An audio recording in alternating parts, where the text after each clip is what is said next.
ስለምንታይ ፍልስጤም ኣብ ልዕሊ እስራኤል ዓሚቕ ጽልኢ ዘለዋ እዚ ሓደ ካብቲ ኣብዚ ግዜና ዘሎ ኣዝዩ ተነቃፍ ናካታን ሕቶ እዩ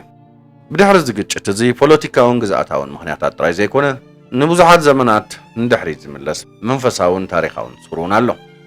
መሰረት መጽሓፍ ቅዱስ እስራኤል ኣብ መንጎ ኣህዛብ ብርሃን ንምዃን ብእግዚአብሔር ዝተመርጸ ህዝቢ ተባሂሉ ይግለጽ ኣብ ታሪኽ ምንጻግ ስደትን ንኽጠፍኡ ብዙሕ ፈተናታት ኣጋጢሞም እዩ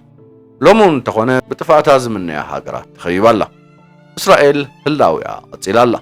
እዚ ድማ ብዙሓት ኣመንቲ ከም ምልክት ተኣማንነት ኣምላኽ ገይሮም ይርእይዎ እዚ ኩነታት እዚ ኣገዳሲ ሕቶታት እዩ ዘላዓል ስለምንታይ ኣብ ልዕሊ እዚ ንእሽቶ ህዝቢ ክሳብ ክንድዚ ጽልእ ዘሎ ኣብ ልዕሊ እቶም ነቲ ዘለኣለማዊ ኣምላኽ ንውክል ኢና ዝብሉ ሰባት ክንድዚ ዝኣክል ድምፂ ክለዓል ዝገብር ግን እንታይ እዩ እዚ ግጭት እዚ ኣካል ናይቲ ናብ ናይ መወዳእታ ፍጻመታት ደቂ ሰባት ዘመልክት ዝዓበየ ትንቢት ክኸውን ይኽእል ዶ ኣብዛ ቪድዮ ዓሚቕ ሱር ናይቲ ኣብ መንጎ ፍልስጤምን እስራኤልን ዘሎ ጽልኢ ክንደስስ ኢና እዚ ጽልኢ እዚ ብኸመይ ፖለቲካዊ ጥራይ ዘይኮነ መንፈሳውን ምዃኑ ንምርዳእ ንታሪኻውን ሃይማኖታውን መብርሂታት ክንርኢ ኢና ገሊኦም ድማ ከም ኣካል ናይቲ ናይ ሓቂ ንጉስ ሰላም ዝኾነ ጎይታናን መድሓኒና ኢየሱስ ክርስቶስ ዘበስር መለኮታዊ መደብ ገይሮም ይርእይዎ መበገሲ ናይቲ ኣብ መንጎ ፍልስጤምን እስራኤልን ዝነበረ ግጭት ንምርዳእ ናብ መጀመርያ ክንምለስ ኣለና ማለት ናብ መጽሓፍ ዘፍጥረት ኣብዚ መጽሓፍ ብዛዕባ ክልተ ደቂ አብርሃም ዝኾኑ እስማኤልን ይስሐቅን ዝነግር ዛንታ ኣሎ ዝተባረኹ እኳ እንተነበሩ ነቲ ዘለኣለማዊ ቃል ኪዳን ዝስከም ግን ሓደ ጥራይ ተመሪጹ ኣብ ዘፍጥረት ምዕራፍ 16 ሳራ ሰይቲ አብርሃም ውላድ ክትወልድ ኣይከኣለትን ንሰብኣያ ምስታ ግብፃዊት ኣገልጋሊታ ኣጋር ውላድ ክወልድ ሓተተቶ ካብዚ ሕብረት እዚ እስማኤል ተወልደ ጸኒሑ ግን ኣምላኽ ካልእ መደብ ነይርዎ እዩ ሳራ ነቲ ተስፋ ዝተገብረሉ ወዲ ይስሐቅ ብተኣምር ወለደቶ ኣብ ዘፍጥረት ምዕራፍ 17 ፍቅዲ 19 ኣምላኽ ሳራ ሰበይትኻ ወዲ ክትወልደልካ እያ ይስሐቅ ድማ ክትብሎ ኢኻ ምስኡን ምስ ዘርኡን ዘለኣለም ኪዳነ ይገብር ኢልዎ እዩ እዚ ህሞት እዚ ሱር ናይቲ ጥንታዊ ምፍልላይ ዝሕብር እዩ እስማኤል ብኣብርሃም ዝፍቶ እኳ እንተነበረ ወራሲ ኺዳን ኮይኑ ግን ኣይተመርፀን እግዚኣብሔር ብዙሓት ዘርኢ ቃላት ኢሉ እዩ እቲ ኺዳን ግን ማለት ንተስፋ መሲሕ ምድርን ምድሓንን ሓዊስካ ንይስሐቅ ጥራይ ተዋሂቡ መልአክ እግዚአብሔር እውን ንኣጋር ኣብ በረኻ ኣብ ዘፍጥረት ምዕራፍ 16 ፍቅዲ 12 ከምዚ ብምባል ተዛረባ ደፋር ሰብ ክኸውን እዩ ኢዱ ኣንጻር ኩሉ ኢድ ኩሉ ድማ ኣብ ልዕሊኡ ኣብ ቅድሚ ኩሎም ኣሕዋቱ እውን ክነብር እዩ በላ እዚ ትንቢት እዚ መርገም ዘይኮነስ ንሓያልና ጻም ባህር ዘር እስማኤል ዝገልጽ እዩ ነይሩ ብዙሓት ጸሓፍቲ ታሪኽ እስማኤል ኣብ ሓጎ ናይቶም ኣብ ሰሜናዊ ዓረብ ዝነበሩ ህዝብታት ዓረብ ምዃኑ ይገልጹ እዮም ዘርኡ ናብ ምብራቕ ናብ ምድረ በዳ ሲና ተዘርጊሑ እዩ ምሁር መጽሓፍ ቅዱስ ዝኾነ ሜሪል ኤፍ ሁንገር እስማኤል ብናጽነቶምን ብትዕቢት ቀቢላታቶምን ንባዕዳዊ ምቁፅጻር ብምቅዋሞምን ናይ ዝፍለጡ ህዝብታት ዓረብ ብሄራዊ ሱር ከም ዝኾነ ገሊጹ ነይሩ እዩ ግዜ እናሓለፈ ምስ ከደ ቀቢላታት ዓረብ እናዓበዩን ሰፊሕ ምድረ በዳታት እናሓዙን ከዱ እዚ ከምዚ ኢሉ እንከሎ ዘርኢ ይስሐቅ ብመንገዲ ወዱ ያዕቆብ ኣብ ከነኣን ሰፈሩ ካብኦም ክልተ ዓበይቲ መስመር ወለዶ መጽዮ እዚኦም ከዓ ህዝቢ እስራኤልን ህዝብታት ዓረብን እዮም ኣብ መንጎ እዞም ክልተ ህዝብታት ዝነበረ ወጥሪ ብዛዕባ ትውልዲ ጥራይ ነበረ መንፈሳውን ስነ መለኮታውን ግርጭት እውን ኮነ እስራኤል ህላዊኣ ከም ውፅኢት መለኮታዊ ኺዳን ጌራ ክትሪኦም ከላ ዘር እስማኤል ግን ካብቲ ኺዳን ዝተገለሉ ኮይኑ ተሰሚዕዎም እዩ እዚ ቁስሊ እዚ ኣብ ዝሓለፈ ዘመናት ናይ ንሕና ሓፍልጦን ድሌትን ፈጢሩ ምሁር ስነ መለኮት ቻርለስ ሊ ፋይበርግ ኣብ መንጎ እስራኤልን ህዝብታት ዓረብን ዘሎ ግጭት ልዕሊ ኩሉ ብዛዕባ መንፈሳዊ ውርሻ ዝግበር ቃልሲ ምዃኑ ይገሊጹ ብዛዕባ መሬት ጥራይ ዘይኮነ ብዛዕባ ሓቀኛ ውርሻ በረኸት ኣብርሃምን እውን እዩ ኣብርሃም ንይስሐቅ ምምራፁ ኣብ ልዕሊ እስማኤል ናይ ምንጻግ ተግባራት ዘይኮነስ ኣካል መለኮታዊ መደብ ምድሓኒ ነይሩ ይኹን እምበር ዘር እስማኤል ከም ምጥፋእ ሕጋውነት ስለ ዝረኣይዎ ኣብቶም ዝቐጸሉ ወለዶታት እዚ ስምዒት እዚ ኣካል መንነቶም ኮይኑ ክልቲኦም ጉጅለታት ኣብ ሓደ ኣምላኽ ይኣምኑ እኳ እንተነበሩ ነንበይኖም ግን ይርድዎ ነበሩ እስራኤል ብጽሑፍ ዝተጻሕፈ ምግላጽን ናይ ተኣዛዝነት ቃል ኪዳን ተኸቲላ ዘር እስማኤል ድማ ናይ ቀቢላቱ ፊት ኣቢሎም ግን ከዓ ብዘይ ጽሑፋዊ ሕጊ ወይ ማእከላይ ቤተ መቕደስ ንእምነቶም ኣብ ሓደ ኣምላኽ ዓቂቦሞ እዚ ናይ እምነትን ኣነባብራን ፍልልይ ናይ ክልቲኦም ህዝብታት ምፍልላይ ዘመልክት እዩ ዳር ግዜ ናይ አብርሃም ዘርኢ እስማኤል ኣብ ሰሜናዊ በረኻታት ዓረብ ኣብ መንጎ ግብፅን ቀይ ባሕርን ወሽመጥ ፋርስን መሶፖታምያን ይነብሩ ነበሩ እዘን በረኻታት ዓረብ ተባሂለን ዝጽዋዓ መሬታት ድሩቓትን ሰፋሕትን ኮይነን ውሑድ ጸጋታት ዝነበረን እየን መጽሓፍ ዘፍጥረት እስማኤል ነፃን ሓያልን ሰብ ምዃኑ ይገልጹ ዘርኡ ካብ ከነኣን ንምብራቕ ዝነብሩን ንኣፍሪቃን ኤስያን ዘራኸብ ንግዳዊ መስመራትን ይቆጻጸሩ ነበሩ ኣብ መንጎ ግብፅን ባቢሎንን ዕጣን ከርበን ቀመማትን ወርቅን ይነግዱ ነበሩ ጸሓፍ ታሪኽ ዊል ዱራንት እስማኤላውያን በረኻዊ ንግዳዊ መስመራት ከም ዝዓብለልዎን كمون بناصنتهم بتقاومهم انصار بعداو مغزاتن كم زفلطو صحيفلو ባህሎም ዘላቕን ቀቢላዊ ነይሩ ነፍሱ ወከፍ ዓሌት ብሓደ ሸኺ ምራሕ ነበረ ሓድነቶም ድማ ካብ ጽሑፋዊ ሕጊ ዘይኮነስ ካብ ርክብ ደም ዝመጸይ ነይሩ እምነቶም ካብ ናይ አብርሃም ሓደ አምላኽነት ዝመጸ እኳ እንተነበረ ኣብ ውሽጢ ዘመናት ግን ምስ ናይ ጎረባብቲ ህዝብታት አረማዊ እምነት ተሓዊሱ ኣብ ከም በዓል መካን ያስሪብን ማለት ናይ ሕጂ መዲና ዝኣመሰላ ከተማታት ሰባት ንብዙሓት ኣማልኽቲ ቀቢላታት ከም በዓል ሁባል አልአላት አልዑዛንን ማናትን ሓወልቲ ሰሪሖም እዮም ምስናይ እዚ ግን ኣብ አልኢላህ ዝበሃል ልኡል ኣምላኽ ይኣምኑ ነበሩ ትርጉሙ ድማ ኣምላኽ ማለት እዩ እዚ ከዓ ድሒሩ አላህ ዝኾነ ቃል እዩ ጸሓፍ ታሪኽ ዊልያም ሞንትጎመሪ ዋት ቅድሚ እስልምና ዝነበረ ሃይማኖት ናይ ቀቢላ ሽርኪ ቆፀራ ከዋኽብትን ተረፍ መረፍ ናይ አብርሃማዊ ሓደ ኣምላኽን ዝተሓዋወሰ ምዃኑ ኣስተቢሉ እዩ ኣብ መንጎ ዘር እስማዒል ዝኽሪ ናይ ሓደ ሓቀኛ ኣምላኽ ተሪፉ እዩ እዚ ድማ ንመልእኽቲ መሓመድ መንገዲ ዘዳለወ ነቲ መበቆላዊ እምነት አብርሃም ክመልሱ እየ ዝበለ እዩ ካብዞም እስማዒላውያን ቀቢላታት እዚኣቶም ብቋንቋ ብህይወት ምድረ በዳውያንን ከአብርሃም ብምውላዶምን ዝሕበኑ ዝተጠርነፉ ህዝብታት ዓረብ መፅዮም እዮም ነጋዶ ጓሶትን ተዋጋትን እዮም ነይሮም ህይወቶም ድማ ኣብ ዙርያ ኸብርን ግጥምን ኣጋይሽ ምቕባልን ዝተሓዘ እዩ ነይሩ እዚ ከምዚ ኢሉ እንከሎ ዘርኢ ይስሐቅ ማለት እስራኤላውያን ኣብ ከነኣን ኣብ መንጎ ማእኸላይ ባሕርን ሩባ ዮርዳኖስን ዝርከብ ልሙዕ ዞባ ሰፈሩ ኣብኡ ድማ ብእግዚአብሔር ንኺዳን ተኣዚዞም ክነብሩ ዝተፀውዑ ህዝቢ እስራኤል ኮኑ ክልቲኦም ህዝብታት ኣብ ሓደ ፈጣሪ ይኣምኑ እኳ እንተነበሩ ኣገባብ ኣመላልኾም ግን ዝተፈላለየ ነይሩ እስራኤል ሕግታትን ማእከላይ ቤት መቕደስን ጽሒፋ ነይራ ዓረብ ድማ ብኣፋዊ ትውፊትን ኣብ በረኻ ብዝርከቡ መሰውኢ ቀቢላታትን የምልኹ ነበሩ እዚ ምፍልላይ እዚ ክልተ ዝተፈላለየ ርድኢት ብዛዕባ ኣምላኽ ማለት ሰብኣውነትን ምድረ ተስፋን ቀረጸ እዚ ከዓ ንዘመናት ዝቐጸለ ፍልልያት ነይሩ ድሕሪ ናይ ብዙሓት ወለዶታት ህይወት ቀቢላን ኣምልኾ ጣዖትን ኣብ 7ይ ክፍለ ዘመን ድሕሪ ልደተ ክርስቶስ ምስ ምልዓል እስልምና ዓብ ለውጢ መጺኡ ኣብቲ ግዜቲ ዓረብ ብብዙሓት ቀቢላታትን ብዙሓት ኣማልኽትን ዝተመልአት ምድረ በዳታትን መስመራት ንግድን እያ ነይራ ምስናይ እዚ ግን እዞም ነገዳት ንአብርሃም ከመባሓጎኦም ገና ይዝክርዎ ነበሩ እታ ኣዝያ ኣገዳሲት ከተማ መካ እያ ነይራ ማእኸል ንግድን ሃይማኖትን ድማ ኾነት መካ እታ ካዕባ ደው ዝበለላ ከተማ እያ እዚ ከዓ ብአብርሃምን እስማዒልን ከም ዝተሃነፀት ዝእመን መቕደስ እዩ ኣብዚ ሃዋህው እዚ እዩ መሓመድ ተወሊዱ ከኣምላኽ ናይ አብርሃም ብመልኣኽ ገብርኤል ኣቢሉ መልእኽቲ ከም ዝተቐበለ ይዛረብ ኣብ ቁርኣን ተመዝጊቡ ዘሎ መልእኽቲ መሓመድ ሰባት ናብ ጽሩይ ሓደ ኣምላኽ ክምለሱን ንኣምልኾ ጣዖት ክነጽጉን ጸዊዑ እስልምና ትርጉሙ ኣብ ትሕቲ ኣምላኽ ምግዛእ ማለት እዩ ንቐቢላታት ዓረብ ኣብ ትሕቲ ሓደ እምነት ኣዋሂድዎም እዩ ንመጀመርያ ግዜ ዓረብ መንፈሳውን ፖለቲካውን ሓደ ኮይኖም ቁርኣን ብዙሕ ግዜ ብዛዕባ ደቂ እስራኤል ይዛረብ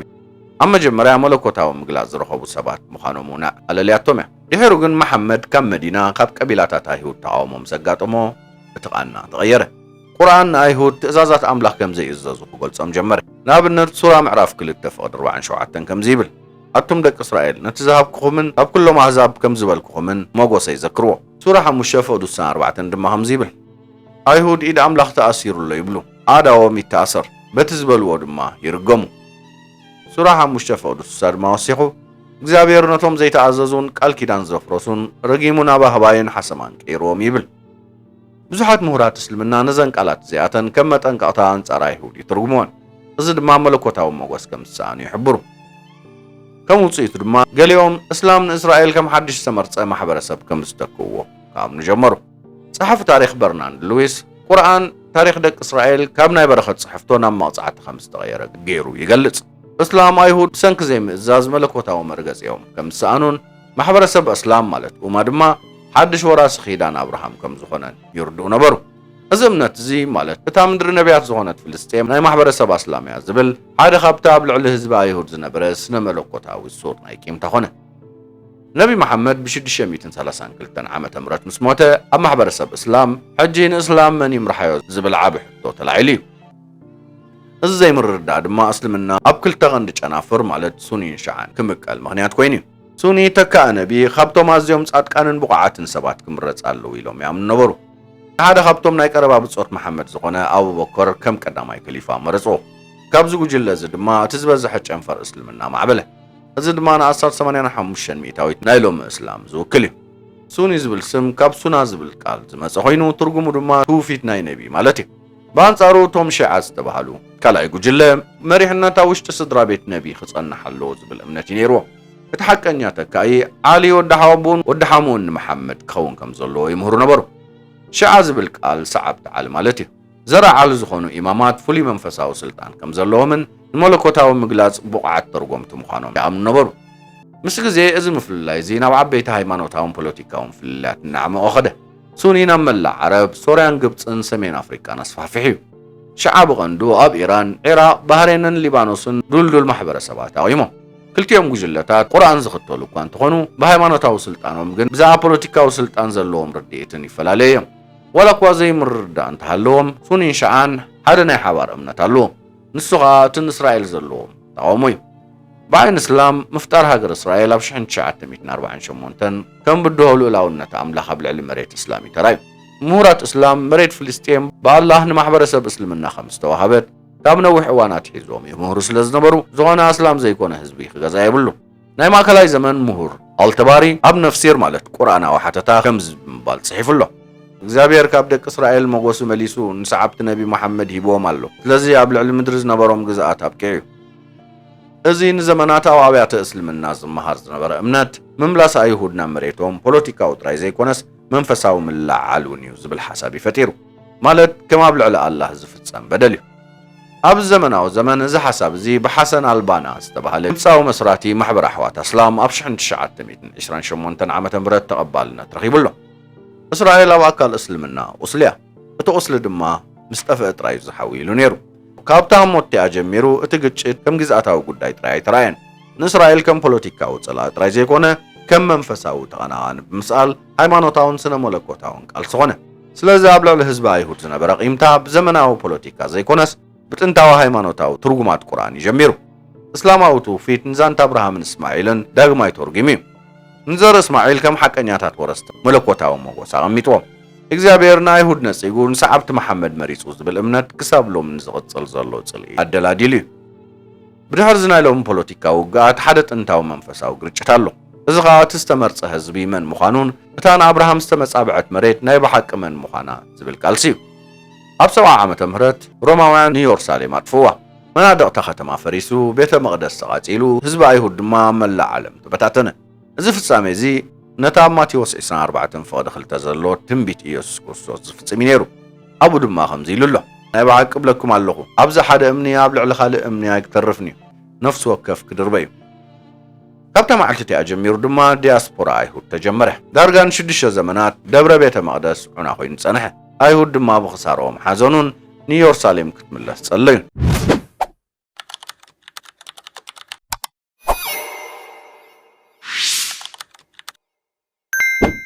ኣብ 638 ዓመተ ምህረት ካብ በረኻ ዓረብ ሓድሽ ሓይሊ ተላዕለ እዚ ኸኣ እስልምና እዩ ብመሪሕነት ከሊፋ ዑመር ኢብን ኣልካታብ ሰራዊት እስላም ኒውዮርሳሌም ወረርዋ ንኣስላም እዚ ዓወት እዚ ኣላህ ነታ ከተማ ንዘር እስማዒል ከም መርትዖ መጎሱ ከም ዝሃባ ምልክት እዩ ነይሩ ድሒሩት ናይ ስነ መለኮት ምሁር ኢብን ካቲር ከምዚ ኢሉ ጽሒፉ ደቂ እስራኤል ነቶም ነቢያት ምስ ነፀግቦም እስራኤል እግዚኣብሔር በረኸቱ ካብኦም ኣርሒቑ ናብ ህዝቢ መሓመድ ኣሰጋጊርዎ ንኣስላም ኒውዮርሳሌም ምውራር ቅዱስ ሰሎ ኮይኑ ነይሩ እምነት እስማዒል ኣብ ልዕሊ ኣይሁድነትን ክርስትናን ከም ዝሰዓረት ዝሕግዝ መንገዲ ነይሩ ድሕሪ 40 ዓመታት ከሊፋ ዓብደልማሊክ ኢብን ማርዋን ኣብ 691 ዓመተ ምህረት ኣብ ደብረ ሞርያ ጎቦ ኸውሒ ማለት ዶም ኦፍ ዘ ሮክ ሃኒጹ እዚ ኸኣ እቲ ብርሃም ወዲ ክስውእ ዝተዳለወሉን ሓደ እዋን ቤተ መቕደስ ሰሎሞን ደው ኢሉሉን ዝነበረ ቦታ እዩ እዚ ወርቃዊ ጎቦ ጽቡቕ ሓወልቲ ጥራይ ዘይኮነ እስልምና ናይ መወዳእታ ምግላጽ እምነት ኣብርሃም ከም ዝኾነ መንፈሳዊ ኣዋጅ እውን ነይሩ ቁርኣን ኣብ ምዕራፍ 17 ጥቕሲ 1 ከምዚ ይብል ክብሪ ነትባሪኡ ብለይቲ ካብ ቅድስቲ መስጊድ ናብ ዝረሓቐ መስጊድ ክጓዓዝ ዝገበረ ንምልክታትና ኸነርኢ ንኸባቢኡ ዝባርኽናሉ እስላም ነቲ ዝረሓቐ መስጊድ ዝብል ቃል ኢየሩሳሌም ብምባል ይትርጉሞ ካብዚ እምነት እዚ ድማ መሓመድ ብተኣምር ካብ መካ ናብ ኢየሩሳሌም ተወስደ ካብዚ ቦታ ናብ ሰማይ ከም ዝዓረገ ዝገልጽ ዛንታውን ተበገሰ እዚ በዓል ኢስራ ዋር ሚራጅ ዝፍለጥ ፍጻመ ሓደ ካብቶም ቀንዲ መንፈሳዊ ልምድታት እስልምና ኮይኑ እዩ ከሊፋ ዓብደልማሊክ ነዚ ተኣምር ንምኽባር ኣብ ልዕሊ ተቕዱስ ከውሒ ዝነበረሉ ቦታ ንጎቦ ኸውሒ ሃነፀ ኣብ መናድቓ ዘሎ ጽሑፋት ንሓድነት ኣምላኽ ዝእውጅን ንኣምላኽነት ክርስቶስ ዝኽሕድን ኮይኑ ኣብ ትሕዝትኡ ድማ ከም ዝስዕብ እዩ ኣምላኽ ኣይወልድን ኣይውለድን ንዑ ዝመስል ሰብ የለን እዘን ቃላት እዚኣተን ካብ ቁርኣን ሱራ 112 ካብ ፈቕዲ 2 ክሳብ 4 ዝተወስዳ ኮይነን እስልምናን ኣይሁድነትን ክርስትናን ከም ናይ መወዳእታ እምነት ከም ዝወስድኦ ዝገልጸ እየን ጸሓፍ ታሪኽ ካረን ኣርምስትሮንግ ምኽንያት ህንፀት ጎቦ ኸውሒ እስልምና ልዕሊ ኩለን ሃይማኖታት ዓለም ከም ዝኾነት ንምርኣይ ምዃኑ ይገልጽ ተመራማሪ ስነ ጥንቲ ሊን ሪትሜር ወሲኹ نتجوبوا قبل تقدس بوتا مهناس كون الكاس تجبر مخانون زد ما اسلمنا بيت مقدس اسرائيل تكي زبل مسالي مخانون يزرب كابت جزية جميرة يورساليم منفسها وملكة عوض اسلمنا خوينا نسلام صحفت تاريخ الله دحر دقيم مقوسوم سايهود كم زي قبرين مقلات نتا ختمان نهزب آمن تخم ذهب صحيفهم كم تصحف تاريخ برناند لويس بحث سيروز قالت بارا اسلمنا يورساليم كتمات راي كونتن وانش ملكوت هاوي تعوتها إلو نيرو بزغم زي هزب ايهود دحر زمانات نامريتو مستملسة بزحات عرب عالم كم منفساو من العال جيروم يمزرايوه ناتوم اسرائيل كم هاجر تقوم تراي كونت نيرة نا اسلام مريتات وسد نيرة كم هنصت جوبو خوح جميرو دبر بيت مقدس ام مدري تعزيات نقافيت بوتا خوينا اصلت نا اسلام كم زل عالماوي مقدس قدوس نا يهود دما حدا معلتي بيت مقدس املاخ داغما يكن نصلو زلو بوتا قدوسي ازي بوليتيكاو خركر تراي زي كونه سنه ملكوتاو غرچتوني امونغو خلت امنتات زكايد ناي مبصعو جيم نبي زكرياس ام معرف 10 تقلت فوق خلته خمزيلو اويجلو انه يورساليم صوا من قطقطناي كلهم اكوابيهم زلو حزبታት ገብራይ ብርግጽ ድማ እስራኤል ኣብ ነፍሶ ከፍ ኒውዮርሳሌም ብዝምልከት ስጉምታ ብትገብረሉ እዋን ኣህዛብ ዓለም ዘንቀጥቅጡ ይመስሉ አይሁድ ንዘመናት ኣብ ስደት ድሕሪ ምጽናሕ እምነቶምን ናብ ጽዮን ንምምላስ ነበሮም ተስፋን ሒዞም ኣብ ስግር ግዝኣት ሮማን ኪንዮን ይነብሩ ነበሩ ኣብ ማእኸላይ ዘመን አይሁድ ኣብ መላእ ኤውሮጳን ስደትን ማእሰርታ ኣጋጢሞም እኳ ተነበረ ተስፎኦም ግን ኣይተቐየረን أما بالعصر تشعت تخفل زمن أجروا النت بأوروبا نتزرق حمس كده من قصة صيوناويان مالت زيونيست موفمنت أب تحت تيودور هيرزل جميرو السود ما بشحن تشعت 1909 درجودان ستات مالت زجوس ستيت زبل صحيف نيرو أيهود نجزار صوم عد حساب زرخبو سدت كم زكاة مومد ما وجه بشحن تشعت 1910 شوعتن أبوان قدام يوقع عالم قدام مينستر بريطانيا أرثر بالفور ناواج بالفور مالت بالفور ديكلاريشن أوته ኣብ ፍልስጤም ንህዝቢ አይሁድ ሃገራዊ ገዛን ምስራሕ ከም ዝድግፍ ቃላት እዩ እዚ ድሒሩ ማሕበር ሃገራት ማለት ሊግ ኦፍ ኔሽንስ ኣብ 1922 መሰረት ትእዛዝ እንግሊዝ ተረጋጊጹ እዩ እዚ ንዓረብ ክሕደት ነይሩ መሬት ናይቲ ናይ ቀደም ግዛት ኦቶማን ከም ወረስ እስላማውያን ከሊፋታት ብግቡእ ናቶም ምዃና ያምኑ ነበሩ አይሁድ ድማ ንመጀመርያ ግዜ ዓለም ለኻዊ ኣፍልጦ ዝረኸብሉ እዋን እዩ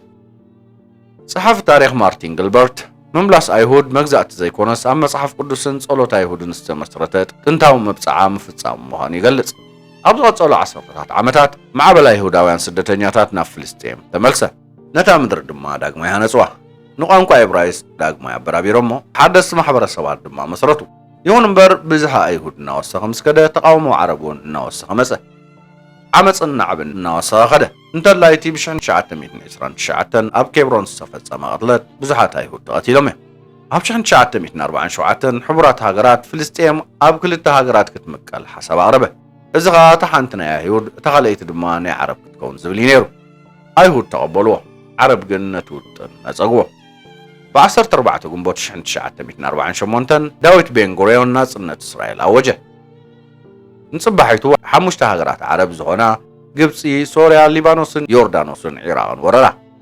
إسرائيل أنصار كل عدلات بهوت صنحت أوش تشمون توارح لما ناس أو حسد يهون بر لعل شو عتميد الشح فلسطيناويان هادي موموي كم ربتهم تمزابيلهم إذا فتسامة زي نخبات واهلو ذكر كوينو ترجموا دما عنوات مالتي لأن فلسطيناويان إزي نبار ملكت كسرام بدلهم كويني ذكر صحف تاريخ ألبرت هوراني نعرب مفتار إسرائيل بوليتيكا وسعرات رايزي كونه منفسا وردت مهانون صحفي كما يسي مريت اسلمنا بأملاق تنسيقهم بستوهالو حزبي سلسته وسدت كابشعو جميرو فلسطين ملك التقاوم مسلمنا خوين الله أما عسكرات سدتنياتات استولد ولودوتات نيورساليم نملاسن حنا ناكبان مفداين بزبل علامة يوم عبيم اتقجتا مونغو أحزاب زكايد وقت رايزي كونه منفساون تاريخاون قالسخونه نسرائيل مملاس مبصع أملاق مفتسامي نيرو نسلمنا دما نفس عبد محمد تساغيري لهم زامن وقال كيدان متحسي نيرو أب يونيفرسيتي الهازار بروفيسور مهور سنة ملكوت زنبره ماركيل جابرييل كمزيبل أمونغ إسرائيل نسلمنا نزلو قشت بزعا مريت راي زي كونه بزعا مقلاص مالت ريفيليشنز لزغونه بزرب كفتحي كالني بحكي من موغوس أملاخ اللوا بزبل كالس استسرتي ما يبل بزغا مبل إسراخ في الزمن نتنتاو تنبيت بزنس أبارو كونتات تزازيمو بزغا بتتصابقتا حزاب نستخببت داقما يستولدت إسرائيل كومون يورساليم مليسان أما خلق قالبو عالم كم زمتت مزاري نيرو نبي سكيل أم عرف 36 فقد إسران 4 كم زيلو تزاري بلو كاب هزاب كوسدوكم كاب كلن هجرات كبكم نم مدرهم دماغ توكمه እዚ ትንቢት እዚ ኣይሁድ ድሕሪ ናይ ኣስታት 2000 ዓመት ስደት ምስ ተመልሱ ተፈጺሙ። ኣብ ታሪኽ ንእምነቶምን ቋንቋኦምን ኣብ ከም ዝኣመሰለ ነዊሕ ምፍልላይ ዝዓቀቡ እንኮ ህዝቢ እዮም። ምምላስ እስራኤል ተስፋ ጥራይ ዘይኮነ ኣብ መላእ ዓረብ እውን ጽልእ ፈጢሩ እዩ። ዳግማይ ምስራት መንግስቲ ኣይሁድ ናይ ሃይማኖታውን ፖለቲካውን መሰረት እስልምና ብድሆ ኮይኑ እዩ። ኣብ ትምህርቲ እስልምና ፍልስጤም ከም መሬት ዋቕፍ ማለት ንኣላህ ዝተወፈየ መሬት ትቑጸር። ብመሰረት ብዙሓት ሊቃውንቲ ብዘይ እስላም ፈጺማ ክትግዛእ የብላን። ስለዚ ህላው እስራኤል ንባዕሉ ብብዙሓት እስላም ከም መንፈሳዊ በደል ይዝርአ። ሓደ እዋን ሓደ ምሁር ናይ እስልምና ዝኾነ ዮሱፍ አልቀራዳዊ ቃልሲ ንፍልስጤም ፖለቲካዊ ጥራይ ዘይኮነ ሃይማኖታዊ ግዴታ ምዃኑ ጽሒፉ ነይሩ እዩ። ነታ ምድሪ ካብ ቁፅፅር ኣይሁድ ሓራ ንምውፃእ ከም ቅዱስ ግዴታ ገይሩ ይገሊፅዎ ነይሩ። ብሰንኪ እዚ እምነት እዚ እቲ ግርጭት መብዛሕትኡ ግዜ ከም ግዝኣታዊ ክርክር ጥራይ ዘይኮነ ከም ስነ መለኮታዊ ጅሃድ እውን ይዝርአ። መን መለኮታዊ ሓቂ ይሕዝ ዝብል ውግእ እዩ። ሎሚ ኣይሁድ ኣብ ምዕራባዊ መንደቕ እንዳግመ ህንፀት ቤተ መቕደሶም እናተጸበዩ እንከለዉ እስላም ድማ ኣብ ደብረ ቤት መቕደስ ነቲ ብሓደ እዋን ንኣምላኽ እስራኤል መስዋዕቲ ዝቐርበሉ ዝነበረ ቦታ ደው ኢሉ ዘሎ መስጊድ ኣልኣቕሳ ይከላኸሉ ኣለዉ። ሕጂ ድምፂ ጸሎት እስልምና ነቲ ቅዱስ ቦታ መሊእዎ ኣሎ። ኢየሩሳሌም ኣብ መበል 21 ክፍለ ዘመን ልቢ መንፈሳዊ ግጭት ኮይና ኣላ። ነቢ ዘካርያስ ኣብ ምዕራፍ 12 ፍቕዲ 3 በታ መዓልቲ እትያ ንኢየሩሳሌም ንኹሎም ህዝብታት ከቢድ እምኒ ክገብራ እየ፣ ከልዕልዋ ዝፍትኑ ኩሎም ንርእሶም ክጎድዮም፣ ኩሎም ኣሕዛብ ምድሪ ድማ ክእከቡላ እዮም ይብል። ብዙሓት እዚ ትንቢት እዚ ሎሚ ይፍጸም ከም ዘሎ ይኣምኑ። እቲ እናዓበየ ዝኸይድ ዘሎ ኣህጉራዊ ጸቕጢ ፖለቲካዊ ምእጋድ ከምኡውን ኣብ ልዕሊ እስራኤል ዘሎ ዓለማዊ ጽልኢ ነቲ መጽሓፍ ቅዱስ ዝተነበዮ ዘንጸባርቕ ይመስል። ዓለም ቀስ ብቐስ ኣንጻር ኢየሩሳሌም እትጥርነፍ ዘላ ትመስል። ክርስቲያናዊ ናይ ስነ መለኮት ምሁር ጆን ዋልቮርድ 1948 ዳግማይ ምስራት እስራኤል ኣብ ዘመናዊ ዘመን ዝዓበየ ትንቢታዊ ተኣምርን መጀመሪ ናይ መወዳእታ መዓልትታት ዝመርሕ ፍጻሜታትን ክብል ገሊጽዎ እዩ። ከመገላልጹ ነፍሲ ወከፍ ኣንጻር ኢየሩሳሌም ዝለዓል ህዝቢ ብዘይፍላጥ ትንቢታት ኣምላኽ ይፍጽም ኣሎ። ይኹን እምበር ኣብ መንጎ ዝጽልኢ ዘይተጸበናዮ ነገር ተፈጺሙ እዩ። ኣብ ዝሓለፈ ዓመታት ኣብ ዘመናዊ ታሪኽ ንመጀመርያ ግዜ ሓያሎ ሃገራት ዓረብ ምስ እስራኤል ውዕላት ሰላም ፈሪመን እየን። ኣብ 2020 ብሽምግልና ሕቡራት መንግስታት ኣሜሪካ ስምምዓት ኣብርሃም ማለት ኣብርሃም ኣኮርድስ ተፈጺሙ። ሕቡራት ኢማራት ዓረብን ባህሬንን ኣቐዲመን ምስ እስራኤል ወግዓዊ ዝምድና ክምስርታ ከለዋ ድሕሪ ቁሩብ ግዜ ድማ ሱዳንን ሞሮኮን ስዒበን እየን። እዚ ስምምዓት እዚ ናብ ሰላምን ዞባዊ ምርግጋእን ዝወስድ ስጉምትታት ተባሂሎም ተኸቢሮም እዮም። ብተወሳኺ ኣብ ዞባ ዓረብ ዓብ ለውጢ ዝውክሉ ኮይኖም ዝበዝሑ እስላም ዝነብሩለን ሃገራት ምስ እስራኤል ክተሓባበራ ብግልፂ ተሰማሚዐን እየን። ይኹን እምበር እዚ ምትሕብባር እዚ ኣብ ናይ ሓባር ሃይማኖታዊ እምነት ዘይኮነስ ኣብ ፖለቲካዊ፣ ቴክኖሎጂካውን ጸጥታውን ረብሓታት ዝተመርኮሰ እዩ ነይሩ። ብፍላይ ድማ ብዛዕባ ጽልዋ ኢራን ኣብቲ ዞባ ዝነበሮም ሓባራዊ ስክፍታት።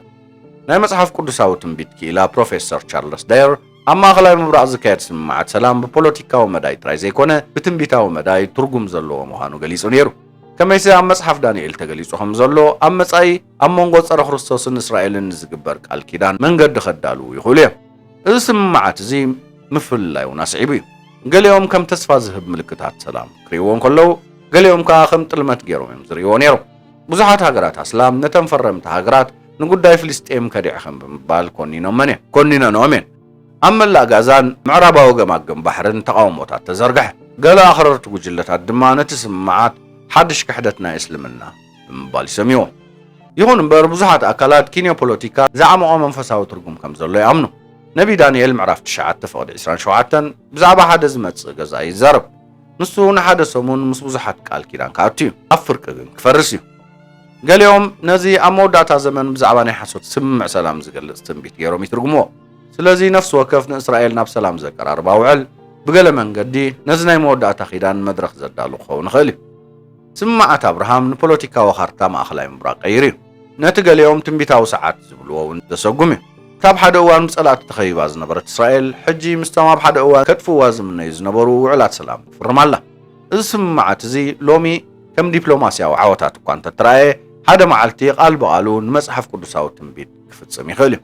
እዚ ግጭት እዚ ብሰብኣዊ ስምምዕ ከም ዘይውዳእ እውን ቅዱሳት መጽሓፍቲ ይገልጹ እዮም። መጽሓፍ ሕዝቅኤል ምዕራፍ 38ን 39ን ጎግ በዓል ማጎግ ማለት ጋድ ኦፍ ማጎግ ንዝምራሕ ጥምረት ኣሕዛብ ይገልጽ እዩ። እዚ ድማ ኣንጻር እስራኤል ዝለዓል ሰሜናዊ ምሕዝነት እዩ። ኣብቲ ሃሞትያ ጎይታ ንህዝቡ ንምክልኻል ጥልቃ ከኣቱ እዩ።